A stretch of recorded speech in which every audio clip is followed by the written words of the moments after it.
Hello, everyone, and welcome to today's Daily Devotional. I apologize for getting being a couple minutes late starting this afternoon. But the Daily Devotional today is going to come from Genesis chapter 6, starting in verse 5. We're not going to read all of this, but I watched a YouTube video, watched some of the video, and then read some of the comments. And the video was about reasons why this individual doesn't believe that there was ever a flood, Noah's Ark, and all that stuff. And basically, it was attempting to poke holes in the account of Noah's Ark, and there were a lot of what he considered to be logical issues with the account.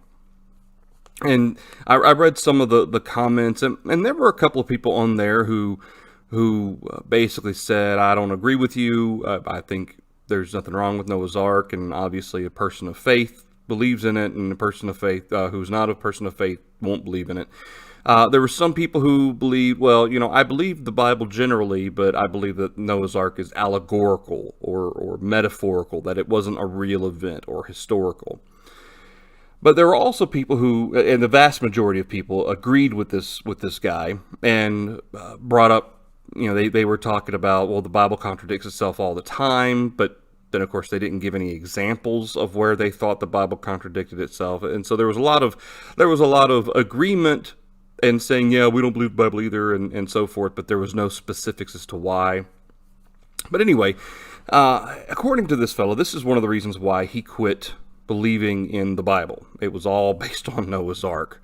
And I kind of wanted to take a look at Noah's Ark today and just look at the account and then consider some of the quote-unquote logical arguments that people make against Noah's Ark to talk about. So in verse 5, the Lord saw that the wickedness of man was great on the earth, and that every intent of the thoughts of his heart was only evil continually. So however many people that existed on the earth at that time, they were all evil, obviously save for Noah, his wife, his 3 sons, and their wives. And we find in verse 6 that the Lord was sorry that he made man on the earth. He was grieved in his heart. God says, I'm going to destroy man from the face of the earth.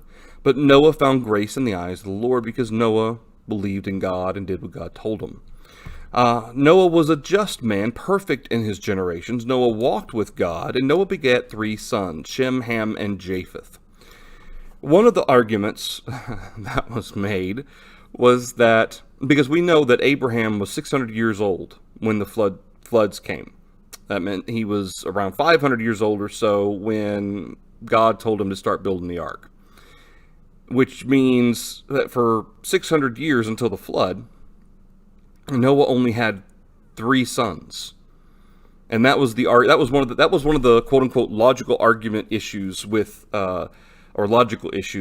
the account of Noah's Ark, was that there's no way that Noah, being living for 500, 600 years at that point, could only have had 3 children.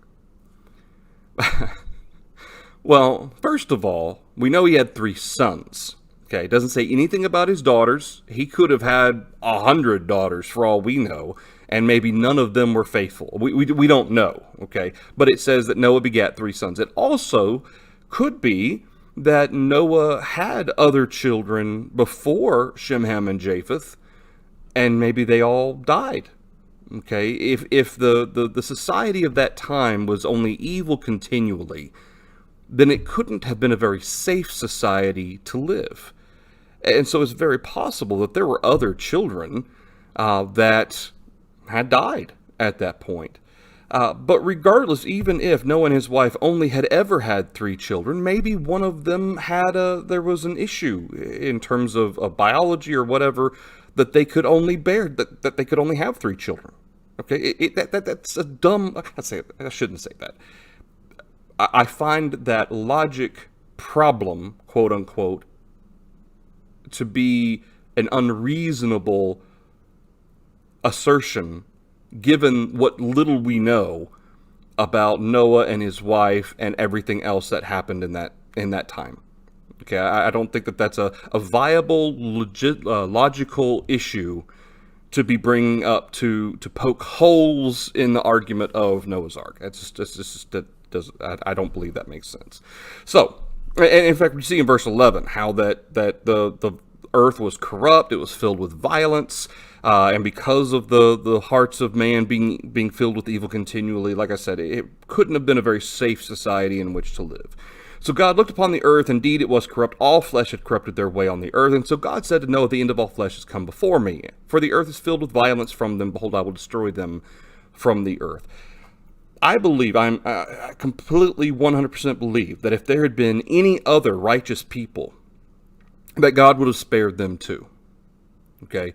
But there was only these 8 who abided by what God had given. Presumably it was the same law that Adam and Eve were given. We call this the patriarchal law. Whatever law that it was that they had, they abided by it, because they were righteous in the sense that they obeyed God. It didn't mean they were perfect, but they obeyed God. They did what God told them to do, whereas nobody else did. One argument that was made is, well, what about all the children? That there had to be children, there had to be babies, and so what kind of God would destroy potentially millions of people and save only 8? When of those thousands or hundreds of thousands or potentially millions of people, there must have been so many babies and so many little kids. And I agree. I'm sure there were babies, and I'm sure there were little kids. And I'm also sure that their souls were spared the society in which they would grow up.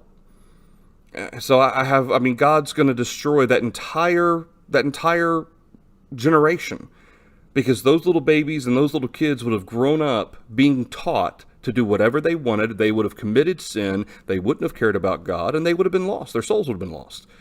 So I have no problem with that. I mean, again, because it's God. God can do what he wants. He has the right to do whatever he wants. And he spared those babies and those children from a generation of sin by sending that flood. Having said all that, okay, that's not a logical issue.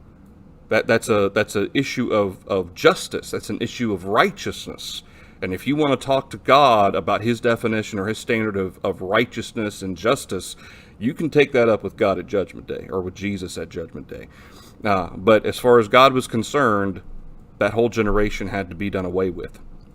So in verse 14, God gives the commandments to make the ark. And of course, we can read through the specifics of the ark, how big it's supposed to be.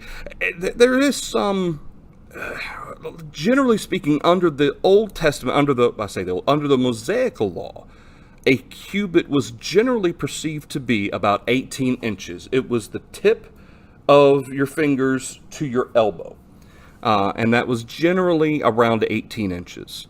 However, it's very possible that a cubit was even longer or bigger before the Mosaical law, and the reason I say that is because of something we're going to talk about here in a minute. But keep in mind, cubit, even the ancient historians and so forth, they're not entirely sure how long a cubit was. By David's time, I say Mosaical law, by David's time, it's generally accepted that a cubit was 18 inches thereabouts. But before that, it could have been longer. All right, so however big we think the ark is now, it possibly could have been bigger if a cubit was measured as longer at that time. Okay, so having said all that, in verse 17, God says, I myself am bringing floodwaters on the earth to destroy from under heaven all flesh which is in which is the breath of life. Everything that is on the earth shall die. One of the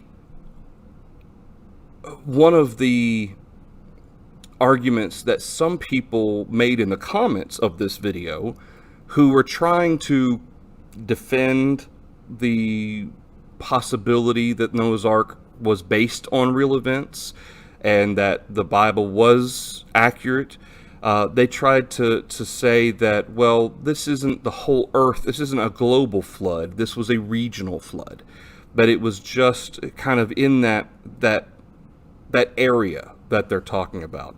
But you hear God's words in Genesis chapter 6 and even in chapter 7, and we're not describing a regional flood.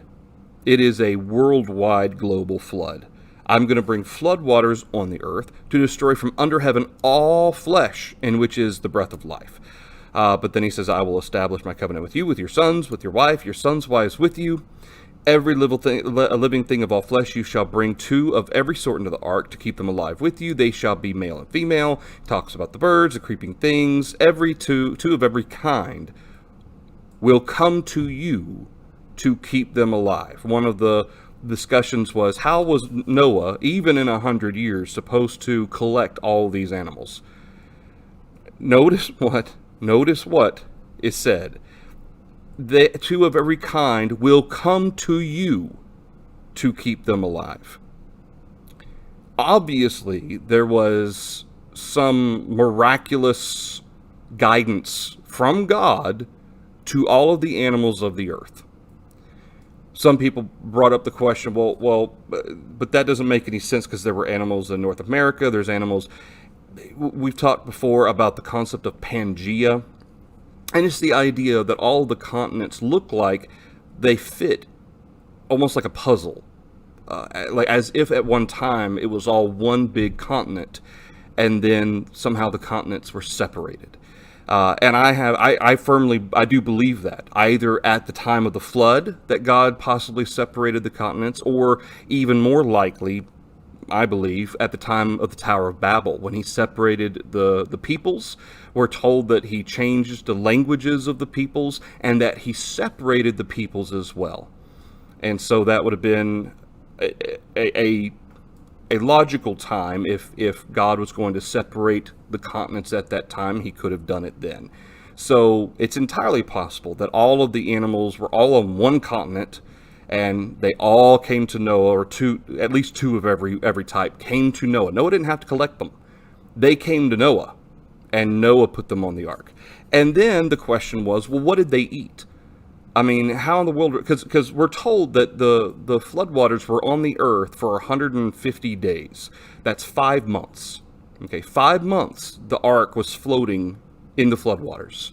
So what did they eat for 5 months? Well, I don't know specifically what they ate, but notice what God commanded Noah to do. Verse 21, you shall take for yourself of all food that is eaten. You shall gather it to yourself. It shall be food for you and for them. Well, lions eat so much tons of meat per year, la la la la la la. So how was Noah supposed to store all this meat, blah, blah, blah, blah, blah? Well, first of all, again, how much storage space was in the ark? I don't know. There was a lot, because the ark, even at 18 inches per cubit, the ark was big. Okay, so it's entirely possible that there was plenty of food on the ark to take care of everything without any sort of miraculous intervention whatsoever. But it's also possible that God enabled the animals to live on less food than normal for that period of time. I mean, there's all kinds of possibilities that we could speculate about. But there's no logic issue here. Okay, there's only a logic issue if you make one. And that's been the case so far with every single one of these arguments that were made. It's a logic issue only if you are looking at it very strictly from today's perspective lens. And you're not even considering, first of all, what the scriptures say, much less the power of God involved in it. Having said all that, thus Noah did, according to all that God commanded him, so he did. Chapter 7. The Lord told Noah, come into the ark, you and your household, because I've seen that you are righteous before me in this generation. You shall take with you 7 each of every clean animal. So remember, a lot of times it's 2 by 2, and that was true for all the unclean animals. But it's 7 each of every clean animal, a male and his female, 2 each of every animals that are unclean, a male and his female. So God is specific here about the type of animals. Birds of the air, male and female, to keep the species alive on the face of the earth. Notice on the face of all the earth. We're not just talking about in the region. For after 7 more days I will cause it to rain on the earth 40 days and 40 nights, and I will destroy from the face of the earth all living things that I have made. Now remember, we did some of the math here. When God first spoke to Noah back in chapter 6 at one point, it's referenced that he was 500 years old when God told him about the flood and he began work on the ark. Now he's 600 years old in verse 6 when the floodwaters are on the earth. So within that 100 years, Noah completed the ark, but there was also time to gather all the food that was necessary, and time for all the animals that God is going to be sending to Noah to be stored on the ark. Okay, it wasn't like it was a last second type of thing. Everybody get in, everybody get in. God gave them time to get everything in that they were supposed to have in. So, Noah and his sons, his son's wives went in the ark because of the waters of the flood. Of clean animals, obviously 2 by 2, they went into the ark to Noah, male and female, as God had commanded Noah. God sent them. Okay, God sent them to the ark to Noah. Came to pass after 7 days, the waters of the flood were on the earth in the 600th year of Noah's life. Notice what it says, on that day, all the fountains of the great deep were broken up, and the windows of heaven were opened. Water is coming from 2 different directions here. One is the windows of heaven. The other is from the deep. How exactly that process worked, I have speculation. I have ideas about this. Not ideas that I'm willing to say this is absolutely for sure how it happened, because whatever logical ideas I may have, God didn't have to be logical with it. He could have snapped his fingers and waters could have come from the deep. He could have snapped his fingers and waters came from heaven. So while I believe there is a logical scientific explanation in terms of well, how do you explain the waters on the earth? Because that was one of the arguments, that all the water on the earth had to go somewhere. If all that water was on the earth and they were above the mountaintops, well, where did all that water go? And of course, the scriptures say here in a little bit that God caused a wind to come upon the earth, and it started drying up the water. Where did all that water come from, and where did it go? Well, like I said, God could have snapped his fingers and brought it into existence. God could have snapped his fingers to take it out of existence. However, again, people are looking at this from the lens of what the earth is now to what it could have been like before. And what the earth was like before sounds very different than the earth that we're used to today. For instance, earlier in Genesis, we're told that, like the Garden of Eden and the grass and so forth, it was watered with dew that was upon all the earth. In fact, there's no reference to rain at all until here in Genesis chapter 7. The Hebrew writer refers to Noah moving with godly fear, not having seen those things of which were spoken, but believing God would bring it about, he did it anyway. And a lot of people, well, Noah hadn't literally seen the flood. Well, that's true, he hadn't. But what if it was more than that? What if Noah had never even seen rain? Because at that time, it was just dew that was watering everything. Which means, what if there was no water cycle? I mean, I haven't looked this up, I don't know what the math is, but at any given time in our atmosphere around the earth, how many gallons of water are in our atmosphere? What if that wasn't there before the flood? And then because of the flood, now we have a water cycle. Okay? I mean, there's just a lot of different unknowns that we don't know what the world was like then. To say that those rules and laws and state of the earth was the same today as it was then, it ignores a lot of things that have changed. So, having said that, I have no problem with where did the water go? Well, I personally, like I said, I have several ideas, but ultimately, could God have snapped his fingers and made the water go away? Yeah, he could, and I have no problem with that. So, we see, going through all of this, we see the earth and the flood and the rain and so forth. And one of the things I wanted to mention was the cubits, because it says the waters prevailed 15 cubits upward and the mountains were covered. And some people brought up this point. Well, that doesn't make any sense because a cubit, even at 18 inches, is only about 22 and a half feet. And that's true at 18 inches. But if we're talking longer, it could have been much, much, much higher than just 22 and a half feet. But even having said that, you're also assuming that the geology of the earth was the same then as it is today.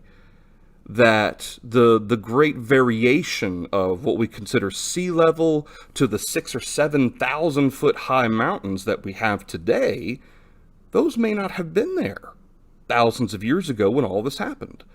Again, if we consider that there was a Pangea and it was all one continent, God could have all these mountains and stuff that formed with much higher variation, He could have created those when he separated the continents. I mean, there's all kinds of reasonable thought processes when you consider the fact that this is God. Okay, he could have done anything. But I have no problem with verse 20. Okay, if it's 15 cubits and 15 cubits is 18 inches and that means that it was 22 and a half feet, I believe that 22 and a half feet was enough to take the ark above the tops of the mountains. Why? Because, again, maybe at that time, maybe this was from whatever elevation Noah was at the time. Maybe it wasn't 22 feet above sea level. Maybe it was 22 feet above wherever Noah was. I mean, there's a lot of different elements to this. But in the end, I tend to think a cubit was much longer than just 18 inches at that time. So, all of the flesh died and moved on the earth. Birds and cattle and beasts and every creeping thing that creeps on the earth and every man. And in whose nostrils was the breath of the Spirit of life, all that was on the dry land of all the earth, not just a region. So he destroyed all living things that were on the face of the earth. Only Noah and those who were with him in the ark remained alive. And the waters prevailed on the earth 150 days. Now, having said all of that, okay, that's the account of Noah in the ark. There's a couple of references to the flood later on, like in Genesis chapter 9, verse 28. We know that Noah ended up living 350 years after the flood, so his total years, I think, were like 950. Some people even had an issue with the amount of years that they lived. That's not possible. Well, no, it's not today. But again, if the atmosphere was very different at that time, then man could have lived a lot longer than he does today. But having said all of that, what's even more telling, or not even, I wouldn't say more important, but what adds to this the historicity of the flood is the fact that when Jesus refers to the flood in Matthew 24 and in verse 35, verse 34, verse 35, and Jesus is referring to the things that are coming and so forth. He talks about the coming of the judgment, this is Matthew 24. This is judgment on Israel, or on Jerusalem. This is the judgment on Jerusalem in Matthew chapter 24. But of that day and hour no one knows, not even the angels of heaven, but my Father only. And again, I know that's taken out of context to say that that's referring to his return. It's not. Matthew 24 is in context of destruction of Jerusalem. Verse 37, but as the days of Noah were, so also will the coming of the Son of Man be. For as in the days before the flood, they were eating and drinking, marrying and giving in marriage, until the day that Noah entered the ark, and did not know until the flood came and took them all away, so also will the coming of the Son of Man be. In other words, it'll be instant. It'll be in a moment. That being the case, Jesus confirms the events of the flood, that Noah went into the ark, and Noah was spared, and so forth. Peter refers to Noah and the ark. He did not spare the ancient world, but saved Noah, one of 8 people, a preacher of righteousness, bringing in the flood on the world of the ungodly. In 2 Peter chapter 3 and in verse 6, kind of very fitting with what we're talking about, the scoffers, they willfully forget that by the word of God the heavens were of old, and the earth standing out of water and in the water, by which the world that then existed perished, being flooded with water. And so over and over again, there are references to the flood in the New Testament. And again, these are the main ones that show that this wasn't just some isolated book that was added to the Bible and it's just a bunch of stories and it's all meant to be some kind of a moral, like the moral of the story. Jesus said it happened. Peter says it happened. And the fact that even if Jesus or Peter didn't reference it in any way, I believe, because God preserves his book the way he wants it, the fact that Genesis is considered to be of God, written by Moses, that this is history, that this is how this happened. Now, we talked Sunday about one of the points that Doy made in his book in chapter 1 was what faith doesn't require. And what he said was that faith doesn't require an answer to every question, because we're not going to know the answer to every question. And this fella is basing his entire reason for disbelief of the whole Bible. And he makes that statement. This is the reason I don't believe the whole Bible. Like, I don't have to go through all the rest of it. This one thing is enough for me to disprove the whole Bible. Noah's Ark. I don't have to be able to know 100% with certainty where all the water came from. I don't have to be able to know 100% certainty where all the water went, or whether or not the animals ate their average amount of meat over the course of 5 months. And it doesn't bother me that I don't know. Again, because for all the speculation that could provide some logical, reasonable, real-world explanation, there's God. And God doesn't need a reasonable, real-world, logical explanation for doing things. God can snap his fingers, and it is so. And so when I read that this happened in Genesis, and then I read that Jesus said it happened, and Peter says it happened, I believe it happened. And these logical issues that are brought up to make the case that the Noah's Ark is filled with holes and shouldn't be believed, it doesn't make any sense for a person of faith to think that way. People who don't have faith, they're going to think that way anyway. They're going to look for holes in everything for reasons not to believe. But for a person of faith, this isn't a problem. Not because we don't have a basis to believe, not because we're believing blindly. It's because we have every reason to believe, first of all, that God's word is true. But second of all, that God is capable of doing far more than we can think or ask. So what's the problem? In the end, if God can do more than we can think or ask, then how dare we question God's word? All right, that's the daily devotional for you today. Far longer than I intended for it to be. I apologize. But our next daily devotional will be Monday at 6:30, Lord willing. That's the plan right now. So hopefully I'll see you all on Monday. Thanks, everybody.